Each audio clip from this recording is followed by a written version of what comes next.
আসসালামু আলাইকুম। নাজদিন আহমেদ স্বাগত জানাচ্ছি এনটিভি রাতের খবরে। ছাগলকাণ্ডে আলোচিত এনবিআর কর্মকর্তা মতিউরের প্রথম স্ত্রী লাইলা কানিজ লাকির ক্ষমতার কাছে অসহায় স্থানীয়রা। তার বিরুদ্ধে কথা বললেই চলত হামলা মামলা। প্রভাবশালীদের ছত্রছায়ায় নরসিংদীর রাজনীতিতে লাকির এই বিস্ময়কর উত্থান বলে অভিযোগ স্থানীয় আওয়ামী লীগ নেতাদের। লাকি আতঙ্ক এখন নরসিংদীর রায়পুরার ঘরে ঘরে।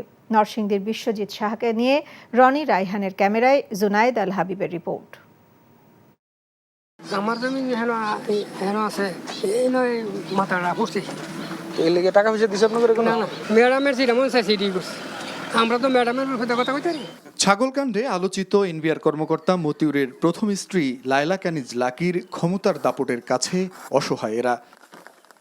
নিজেদের জমি দখল করে নিলেও প্রতিবাদ করার সাহসটুকু পাননি। এমনকি অনুরোধ করেও লাকির হাত থেকে রক্ষা করতে পারেননি বাপদাদার কবরস্থানটিও। চাচারা গেছেন গিয়ে ম্যাডামের কাছে কইছে পরে বুধ ম্যাডাম এটা আর গুরুত্ব দিছে না। খারাপ লাগলে কি আমরা তো আর ফিরাইবার মতন ক্ষমতা নাই। এখন কবর দিই আমরা মসজিদ আছে, মসজিদের কাছে অল্প কত জায়গা এটার মেঝে আমরা দিই না কি করুম, মানে লাশদের উপরে রাজাইতো না। স্থানীয় প্রভাবশালী রাজনীতিকের ছত্রছায়ায় নরসিংদীর রাজনীতিতে বিস্ময়কর উত্থান এই নারীর ক্ষমতার কাছে অসহায় স্থানীয় আওয়ামী লীগ নেতাকর্মীরাও। রাজু সাহেবে ওনাকে সমর্থন দিয়েছে বলে উনি আজকে এত ক্ষমতাধর হয়েছেন। এগুলোই আজকে আমার দলের জন্য এবং এই সরকারের জন্য আজকের ভাবমূর্তি ক্ষুণ্ণ করছে। রাজুয়ের ছত্রছায়া যখন উনি চলে গেল তখন উনি রায়পুরা কেন সারা নরসিংদীর দরাচোয়ার আধিপত্য বিস্তার করেছেন। হ্যাঁ, তিনি সকল ক্ষমতার দরাচোয়ার বাইরে আর কি। ছাগলকাণ্ডে দেশব্যাপী ব্যাপক সমালোচনার পর কেউ কেউ গণমাধ্যমে মুখ খুললেও রোষানলে পড়েছেন লাকি বাহিনীর। এখন আর ভয়ে মুখ খুলতে চান না তারা। আমি আসলে বলতে চাচ্ছি না এইভাবে। আজকে আপনারা জিজ্ঞেস করছেন, আমি বলবো, কিন্তু দেখা যাবে যে ওরকম হয়তো 2টা লাশ ফেলে দিব না। আমাকে বলা হচ্ছে 1000 টাকা বরাদ্দ আমার জন্য, আমার হাজবেন্ডের জন্য 2টা বুলেটের দাম 1000 টাকা। মতিউর লাকির কর্মকাণ্ডে বিব্রত রায়পুরাবাসীর দাবি, সঠিক তদন্তের মাধ্যমে সরকার তাদের বিরুদ্ধে দৃষ্টান্তমূলক ব্যবস্থা গ্রহণ করবে। জুনায়েদ আল হাবিব, এনটিভি নিউজ, রায়পুরা, নরসিংদী। এখন জন্ম সনদ দিয়ে খোলো বিকাশ স্টুডেন্ট অ্যাকাউন্ট। নিজের বিকাশ নিজে কর। আজকে শিশুরা প্রযুক্তি জ্ঞান সম্পন্ন দক্ষ জনশক্তিতে রূপান্তরিত হয়ে আগামীতে স্মার্ট বাংলাদেশ গড়ে তুলবে বলে আশা প্রকাশ করেছেন প্রধানমন্ত্রী শেখ হাসিনা। আর স্মার্ট প্রজন্ম গড়ে তুলতে তার সরকার নানামুখী উদ্যোগ নিয়েছে বলেও জানান তিনি। সকালে রাজধানীর ওসমানী স্মৃতি মিলনায়তনে প্রাথমিক শিক্ষা পদক প্রদান এবং প্রাথমিক শিক্ষা সপ্তাহের উদ্বোধনী অনুষ্ঠানে তিনি এসব কথা বলেন। নজরানা চৌধুরীর রিপোর্ট। শিশুবান্ধব প্রাথমিক শিক্ষা, স্মার্ট বাংলাদেশের দীক্ষা, এই প্রতিপাদ্য নিয়ে শুরু হলো জাতীয় প্রাথমিক শিক্ষা সপ্তাহ 2024। প্রধানমন্ত্রী শেখ হাসিনা রাজধানীর ওসমানী স্মৃতি মিলনায়তনে আয়োজিত শিক্ষা সপ্তাহের উদ্বোধনী অনুষ্ঠানে যোগ দিয়ে এর উদ্বোধন করেন। প্রাথমিক শিক্ষার বিভিন্ন ধাপে ক্রীড়া ও সাংস্কৃতিক প্রতিযোগিতায় বিজয়ী শিক্ষার্থীদের মাঝে পুরস্কার তুলে দেন প্রধানমন্ত্রী। একই সাথে প্রাথমিক শিক্ষা সংশ্লিষ্টতার বিভিন্ন ক্যাটাগরিতে 15 ব্যক্তি ও 3টি প্রতিষ্ঠানকে প্রাথমিক শিক্ষা পদক 2023 তুলে দেন তিনি। এ সময় শেখ হাসিনা বলেন, সুষম জনকল্যাণমুখী শিক্ষা ব্যবস্থা গড়ে তোলাই তার সরকারের লক্ষ্য। মেয়েদের স্কুলে যাওয়ার সংখ্যা 98.25% বৃদ্ধি পেয়েছে, আর ঝরে পড়ার হার সেটাও কমে গেছে, এখন মাত্র 13.15। এবং সেই সাথে আমাদের যারা বিশেষ চাহিদা সম্পন্ন শিশু, তারাও যাতে একই সাথে পড়াশোনা করতে পারে। এবং এই ছোট্ট ছোট বাচ্চাদের ছোটবেলা থেকে এই শিক্ষা দিতে হবে। যেমন আমরাও ছোটবেলা আদর্শ লিপিতে পড়েছি যে কানাকে কানা বলিও, খোড়াকে খোড়া বলিও না। এই জন্যই আমরা এটাই চেয়েছি যে সমন্বিতভাবে সবার জন্য শিক্ষার দ্বার উন্মোচন করে দেওয়া, যাতে করে তাদের ভিতরে এই মানবিক গুণাবলী যত সৃষ্টি হয় সেই ব্যবস্থা করা। স্কুল ফিডিং ব্যবস্থায় কমিউনিটি পর্যায় থেকে পরিবার পর্যন্ত সবাইকে অংশগ্রহণের আহ্বান জানান প্রধানমন্ত্রী শেখ হাসিনা। প্রাথমিক পর্যায়ে কম্পিউটার ল্যাব স্থাপনের মাধ্যমে শিক্ষার্থীদের কম্পিউটার শিক্ষা দেওয়ার ঘোষণাও দেন তিনি। আমাদের বাংলাদেশ স্মার্ট বাংলাদেশ গড়ে উঠবে, তাহলে আমাদের স্মার্ট সিটিজেন হবে, smart government, smart economy, smart society. অর্থাৎ এই যে প্রযুক্তি জ্ঞান সম্পন্ন দক্ষ জনশক্তি, এই ছোট্টবেলা থেকেই, শিশুকাল থেকেই ধীরে ধীরে তারা সেইভাবে গড়ে উঠবে, দেশপ্রেমে উদ্বুদ্ধ হবে এবং দেশের উন্নয়নে তাদের চিন্তা ভাবনা, তারা আরো নতুন নতুন উদ্ভাবনী শক্তি দিয়েই দেশকে সামনের দিকে এগিয়ে নিয়ে যাবে, সেটাই আমি চাই। প্রাক প্রাথমিক শিক্ষা 2 বছরের হবে বলেও জানান প্রধানমন্ত্রী শেখ হাসিনা। Nazrana Chowdhury, NTV news, Dhaka. এখন জন্ম সনদ দিয়ে খোলো বিকাশ স্টুডেন্ট অ্যাকাউন্ট। নিজের বিকাশ নিজে কর। প্রধানমন্ত্রী শেখ হাসিনা বলেছেন, উন্নয়ন ও বিনিয়োগে দক্ষিণ কোরিয়া বাংলাদেশের অন্যতম সহযোগী দেশ। সন্ধ্যায় জাতীয় সংসদ ভবনে প্রধানমন্ত্রীর সাথে সফররত কোরিয়ান এক্সপোর্ট ইম্পোর্ট ব্যাংকের চেয়ারম্যান ইয়ন হি সাং এর সাক্ষাৎকালে একথা বলেন তিনি। বাংলাদেশের আর্থসামাজিক ও অবকাঠামোগত উন্নয়নে ধারাবাহিক সহযোগিতার জন্য কোরিয়ান সরকারের প্রতি কৃতজ্ঞতা প্রকাশ করেন শেখ হাসিনা। এ সময় চট্টগ্রামের কালুরঘাটে কর্ণফুলী নদীর ওপর রেল ও সড়ক পথের সংযোগ সেতু নির্মাণের জন্য চুক্তি স্বাক্ষর হয়। সেতুটি চট্টগ্রাম শহরে যানজট নিরসন ও মাতারবাড়ি গভীর সমুদ্র বন্দরের সাথে দক্ষিণ পূর্ব এশিয়া ও ভারতের সাথে যোগাযোগে গুরুত্বপূর্ণ ভূমিকা রাখবে বলে জানান প্রধানমন্ত্রী।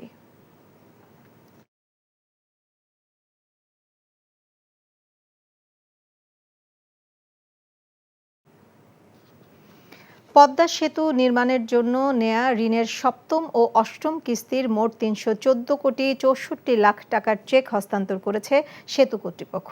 প্রধানমন্ত্রী শেখ হাসিনার উপস্থিতিতে সড়ক পরিবহন ও সেতুমন্ত্রী ওবায়দুল কাদের এই চেক অর্থ সচিবের কাছে হস্তান্তর করেন। পদ্মা সেতু নির্মাণের জন্য সরকারের অর্থ বিভাগ 32,605 কোটি টাকা সেতু বিভাগকে ঋণ হিসেবে দেয়। পদ্মা সেতু চালু হওয়ার পর এ পর্যন্ত 8 কিস্তিতে সরকারকে 1,262 কোটি 66 লাখ টাকা পরিশোধ করেছে সেতু কর্তৃপক্ষ।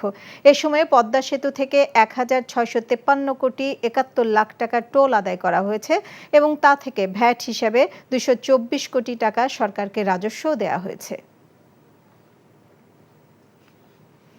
সরকার ভারতের কাছে দেশকে জিম্মি করে দিচ্ছে অভিযোগ করে বিএনপি মহাসচিব মির্জা ফখরুল ইসলাম আলমগীর বলেছেন, যেসব চুক্তি করা হয়েছে তা দেশের স্বার্থ বিরোধী। বেগম খালেদা জিয়ার সাজা 6 মাস করে স্থগিত করা সরকারের নতুন খেলা মন্তব্য করে তিনি বলেছেন, প্রতিহিংসার শিকার হয়ে প্রতিদিনই মৃত্যুর সঙ্গে লড়ছেন বিএনপি প্রধান। এক মানববন্ধনে এসব বলেন মির্জা ফখরুল। ইমরুল হাসানের report. BNP chairperson Begum Khaleda জিয়ার নিঃশর্ত মুক্তির দাবিতে নারী ও শিশু অধিকার ফোরাম আয়োজিত মানববন্ধনে দলের নেতারা বলেন, বেগম জিয়া ও গণতন্ত্রের মুক্তি একই সূত্রে গাঁথা, তাই আন্দোলনে সবাইকে নামার আহ্বান জানান তারা। রাজনীতি থেকে দূরে সরিয়ে দিতে সাবেক প্রধানমন্ত্রীকে অন্যায়ভাবে সাজা ও বন্দী করে রাখা হয়েছে বলে অভিযোগ করেন বিএনপির মহাসচিব। আজকে অন্যায়ভাবে আজকে ফ্যাসিবাদের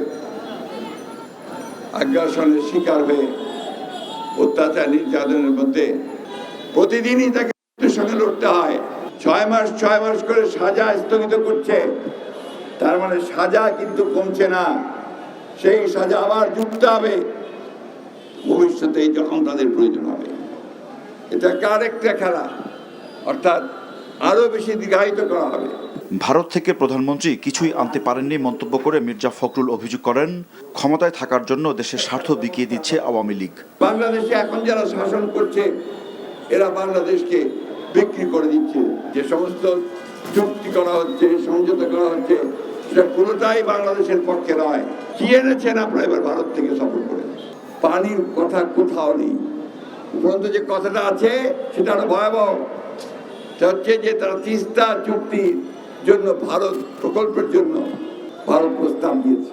শেখ হাসিনা বলেছেন, ভারতকে যদি আমরা কাজটা দেই তাহলে আমাদের পানির সমস্যার সমাধান হয়ে যাবে। পক্ষান্তরে যেটা করেছেন যে তিস্তার পানির সমস্যা, যেটা বন্টনের যে সমস্যা, সেটাকে আপনি বাতিল করে দিলেন। অর্থাৎ তিস্তার পানি বন্টনের সমস্যা হইল। এইভাবে আপনার দেশকে পুরোপুরিভাবে ভারতের কাছে একেবারে জিম্মি করে দিচ্ছেন। ক্ষমতা ধরে রাখতে বর্তমান সরকার নির্বাচনী ব্যবস্থা ধ্বংস করেছে অভিযোগ করে বিএনপির মহাসচিব বলেন, অবাধ ও নিরপেক্ষ নির্বাচনই রাজনৈতিক সংকটের একমাত্র সমাধান। আজকে দেশপ্রেমিক যারা যে সব মানুষ আছে। Imrul Hasan, NTV news, Dhaka. এদিকে বেগম খালেদা জিয়ার মুক্তির দাবিতে শনিবার বিএনপির কেন্দ্রীয় কার্যালয়ের সামনে সমাবেশ করতে সহায়তা চেয়ে চিঠি দিয়েছে বিএনপি। প্রশাসন সহযোগিতার আশ্বাস দিয়েছে বলে জানিয়েছেন দলটির যুগ্ম মহাসচিব শহীদ উদ্দিন চৌধুরী আনি। বিকেলে ঢাকা মহানগর পুলিশ কমিশনারের পক্ষ থেকে অ্যাডিশনাল কমিশনার AKM হাফিজ আক্তারের সাথে বৈঠক শেষে সাংবাদিকদের প্রশ্নের জবাবে এ তথ্য জানান তিনি। এ সময় তিনি হুঁশিয়ারি দিয়ে বলেন, শনিবারের সমাবেশ থেকে নতুন আওয়াজ তৈরি হবে, আর এতে সরকার খালেদা জিয়াকে মুক্তি দিতে বাধ্য হবে। দাবি নিয়ে জাতীয়তাবাদী দল আন্দোলনের মাঠে রয়েছে উল্লেখ করে বিএনপির এই নেতা আরও বলেন, দাবি আদায় করেই ঘরে ফিরবেন তারা।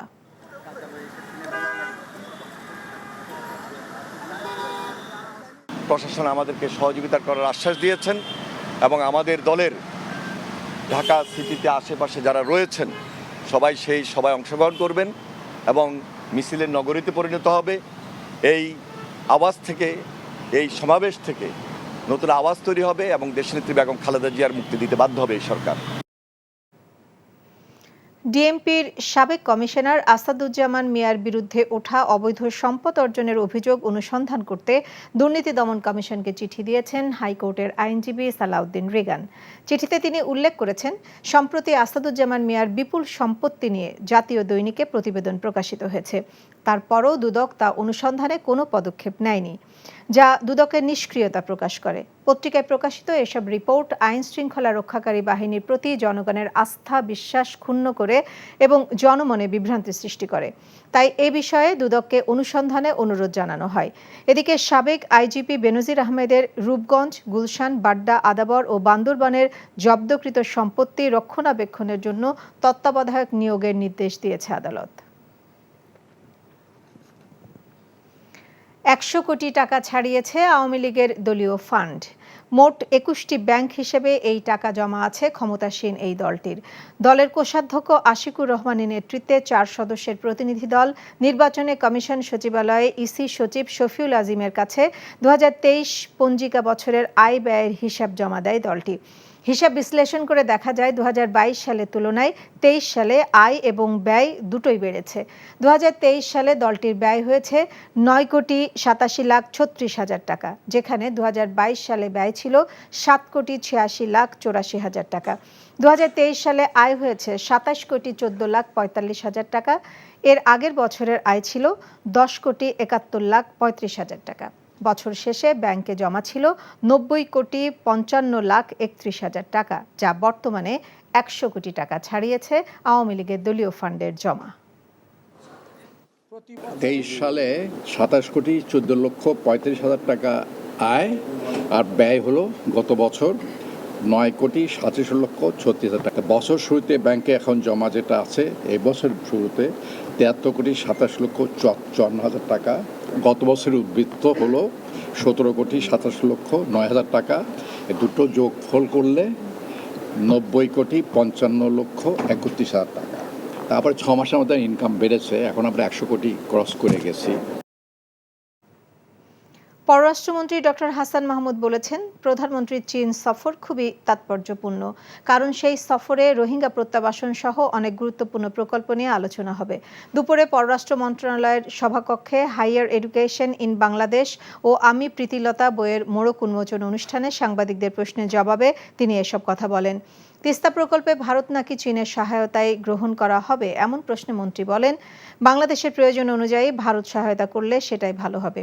ভারত বাংলাদেশ ট্রেন যোগাযোগে দুই দেশই লাভবান হবে বলে জানান পররাষ্ট্রমন্ত্রী।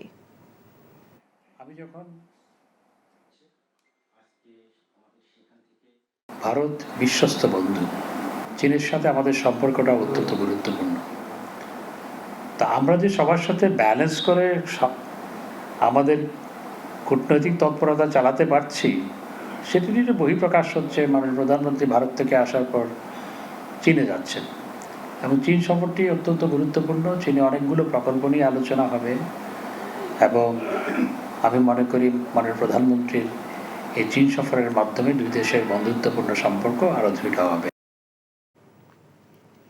ঝিনাইদহ ৪ আসনের সংসদ সদস্য আনোয়ারুল আজিম হত্যাকাণ্ডের ঘটনায় কিলিং মিশনের অংশ নেয়া সব আসামিকে গ্রেপ্তার করা হয়েছে বলে জানিয়েছেন গোয়েন্দা পুলিশের অতিরিক্ত কমিশনার হারুনুর রশিদ। দুপুরে ঢাকা মহানগর পুলিশের মিডিয়া সেন্টারে ব্রিফিংয়ে এই কথা জানান তিনি।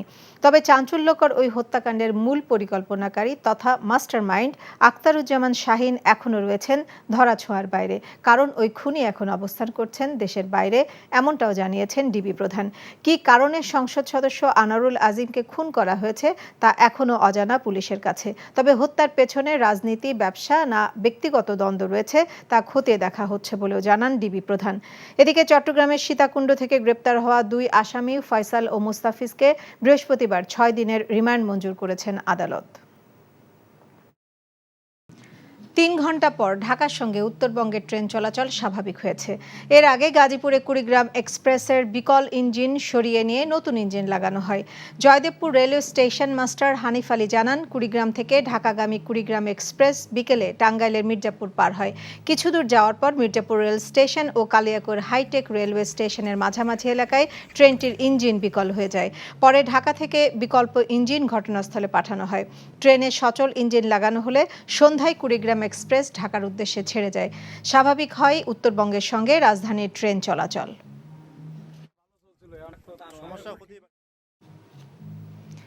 ঢাকায় নিযুক্ত 13 দেশের রাষ্ট্রদূত ও মিশন প্রধানদের নিয়ে চাঁপাইনবাবগঞ্জে আম বাগান পরিদর্শন করেছেন কৃষিমন্ত্রী ডক্টর মোহাম্মদ আব্দুস শহীদ। সকালে নাচল উপজেলার কান্দবনা গ্রামে বাগান পরিদর্শনকালে উত্তম কৃষি চর্চা অনুসরণ করে নিরাপদ আম উৎপাদনের কার্যক্রম তুলে ধরা হয়। সুস্বাদু ফলটির রপ্তানি বাড়াতে নানা উদ্যোগের কথা জানান মন্ত্রী। এ সময় Brunei, Australia, Indonesia, Malaysia, Philippines, Pakistan, Singapore, Thailand, Bhutan, Vietnam, Sri Lanka, Myanmar ও লিবিয়ার রাষ্ট্রদূত, বিশ্বব্যাংক ও আন্তর্জাতিক কৃষি উন্নয়ন তহবিলের কান্ট্রি ডিরেক্টর সহ অন্যরা উপস্থিত ছিলেন। কৃষিমন্ত্রী ছাড়াও পরিদর্শন দলে ছিলেন বাণিজ্য প্রতিমন্ত্রী আহসানুল ইসলাম টিটু, কৃষি ও পররাষ্ট্র মন্ত্রণালয়ের ঊর্ধ্বতন কর্মকর্তারা। বগুড়া জেলা কারাগারের কন্ডেম সেলের ছাদ ফুটো করে মৃত্যুদণ্ডপ্রাপ্ত 4 কয়েদি পালানোর ঘটনায় দায়িত্ব অবহেলার কারণে কারারক্ষী দুলাল হোসেন, আব্দুল মতিন এবং আরিফুল ইসলামকে সাময়িক বরখাস্ত করা হয়েছে। এই ঘটনায় অতিরিক্ত মহাকারা পরিদর্শক কর্নেল শেখ সুজাউর রহমানকে প্রধান করে 3 সদস্যের তদন্ত কমিটি গঠন করেছে কারা কর্তৃপক্ষ। 5 কর্মদিবসের মধ্যে প্রতিবেদন জমা দিতে বলা হয়েছে। এদিকে এই ঘটনায় কারাগারের জেলার ফরিদুর রহমান বাদী হয়ে সদর থানায় মামলা করেছেন। সেই মামলায় গ্রেপ্তার দেখিয়ে কয়েদিদের রাতেই কারাগারে পাঠানো হয়েছে। মঙ্গলবার রাতে বগুড়া কারাগারের ছাদ ছিদ্র করে চাদর দিয়ে রশি বানিয়ে জেলখানার উঁচু দেয়াল পার হয়ে পালিয়েছিল মৃত্যুদণ্ডপ্রাপ্ত 4 আসামি। ভোর রাতে শহরের চেলোপাড়া চাষি বাজারের সামনে থেকে তাদের গ্রেপ্তার করা হয়। এখন থেকে শিক্ষা কার্যক্রম আরও আনন্দময় ও জীবনমুখী হবে বলে জানিয়েছেন শিক্ষামন্ত্রী মহিবুল হাসান চৌধুরী নওফেল। রাজধানীর আন্তর্জাতিক মাতৃভাষা ইনস্টিটিউটে জাতীয় শিক্ষা সপ্তাহের সাংস্কৃতিক প্রতিযোগিতায় বিজয়ীদের পুরস্কার বিতরণ অনুষ্ঠানে তিনি একথা বলেন। মন্ত্রী বলেন, শুধুমাত্র জ্ঞান আহরণ নয়, জ্ঞান চর্চা ও দক্ষতায় একে কাজে লাগাতে হবে। স্মার্ট বাংলাদেশের স্মার্ট নাগরিক হিসেবে গড়ে তুলতে শিক্ষা ব্যবস্থার কর্মমুখী ও আনন্দদায়ক করার বিকল্প নেই। এজন্য শিক্ষক ও অভিভাবকদের একসঙ্গে কাজ করার আহ্বান জানান মন্ত্রী।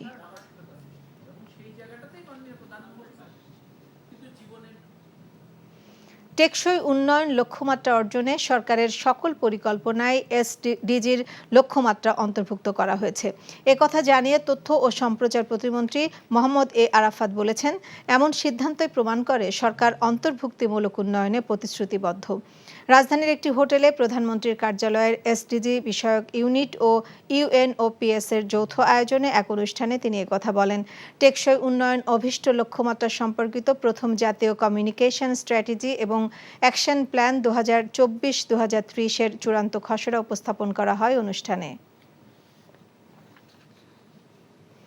তেজগাঁওয়ের এক পাইকারি ডিম ব্যবসায়ীকে প্রদর্শিত তালিকা থেকে বেশি দামে বিক্রি সহ বেশ কয়েকটি অভিযোগে 50,000 টাকা জরিমানা করেছে ভোক্তা অধিকার সংরক্ষণ অধিদপ্তর। ভোরে রাজধানীর তেজগাঁওয়ের ডিমের আড়তে বিশেষ অভিযানে এই জরিমানা করেন সংস্থাটির সহকারী পরিচালক আব্দুল জব্বার মণ্ডল।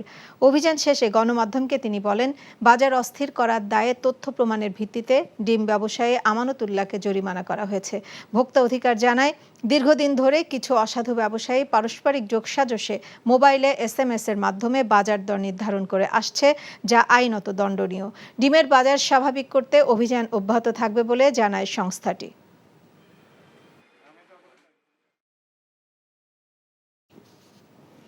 শুধু সংবাদ আর বিনোদন নয়, দুর্যোগ দুর্ভোগে আর্তমানবতার পাশে দাঁড়ানোর ধারাবাহিকতায় সুনামগঞ্জের পর সিলেটের বন্যা দুর্গতদের কাছে ত্রাণ পৌঁছে দিচ্ছে এনটিভি।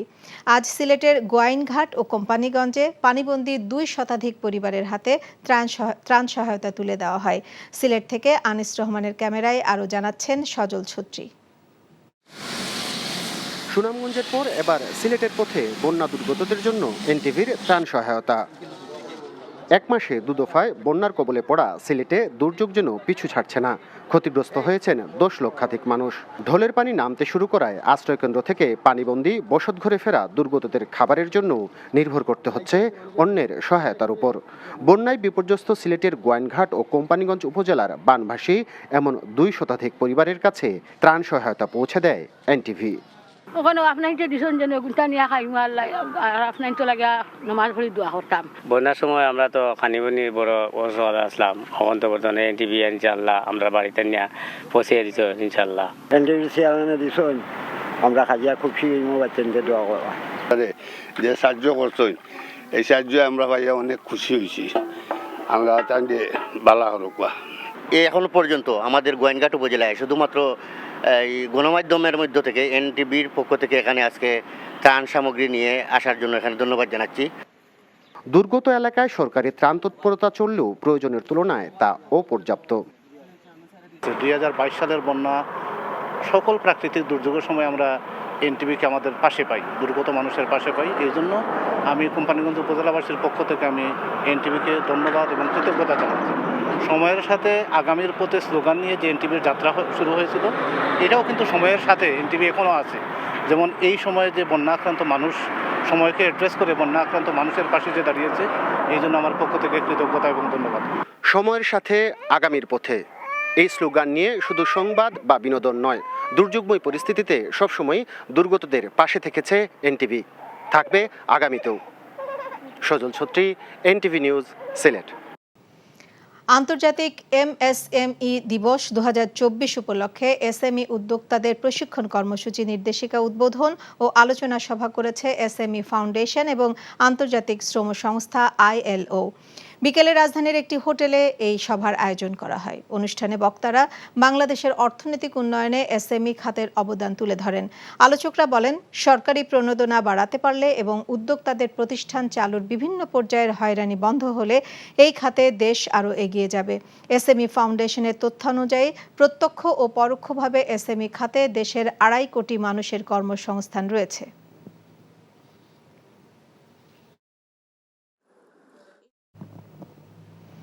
ওয়ালটন হাইটেক পার্ক পরিদর্শন করেছেন ঢাকাস্থ জার্মান দূতাবাসের উচ্চ পর্যায়ের এক প্রতিনিধি দল।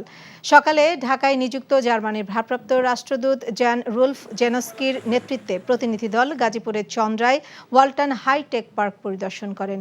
পরে ভারপ্রাপ্ত রাষ্ট্রদূত বলেন, ওয়ালটন বিশ্বমানের হাইটেক পণ্য উৎপাদন করছে। এ সময় ওয়ালটন হাইটেক ইন্ডাস্ট্রিজ PLCর অ্যাডিশনাল ম্যানেজিং ডিরেক্টর ও chief finance officer Ziaul Alam, deputy managing director Yusuf Ali ও ওয়ালটন এসির chief business officer Mohammad Tanvir Rahman উপস্থিত ছিলেন।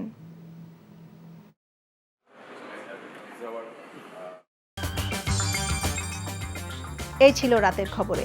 এই খবরের ভিডিও সহ আপডেট জানতে ভিজিট করুন NTV অনলাইন www.ntvbd.com। এছাড়াও NTV জনপ্রিয় সব অনুষ্ঠান ও খবরের আপডেট জানতে ভিজিট করুন আমাদের ইউটিউব ও ভেরিফাইড ফেসবুক পেজ। রাত 1টায় মধ্যরাতের খবর দেখার আমন্ত্রণ রইল। সবাইকে ধন্যবাদ।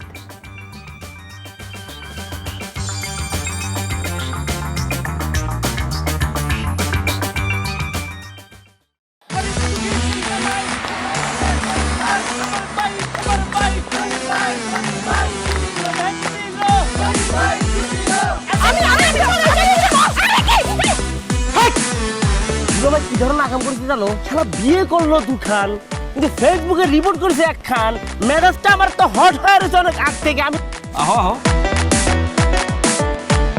আমার জান পাখি, সোনা পাখি, টিয়ে পাখি, কি করতেছো?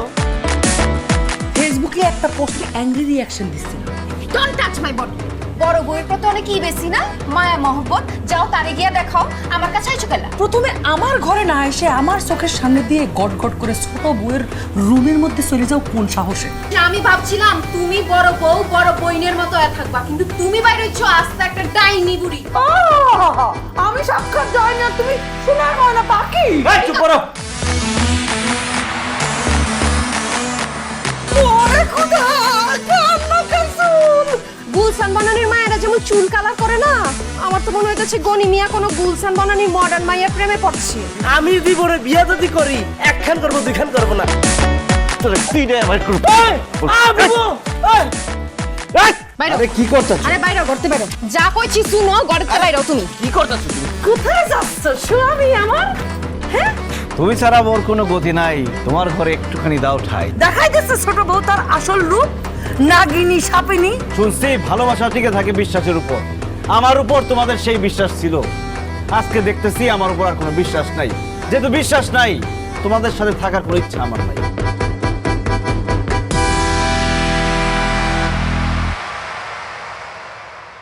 এখন জন্ম সনদ দিয়ে খোলো বিকাশ স্টুডেন্ট অ্যাকাউন্ট।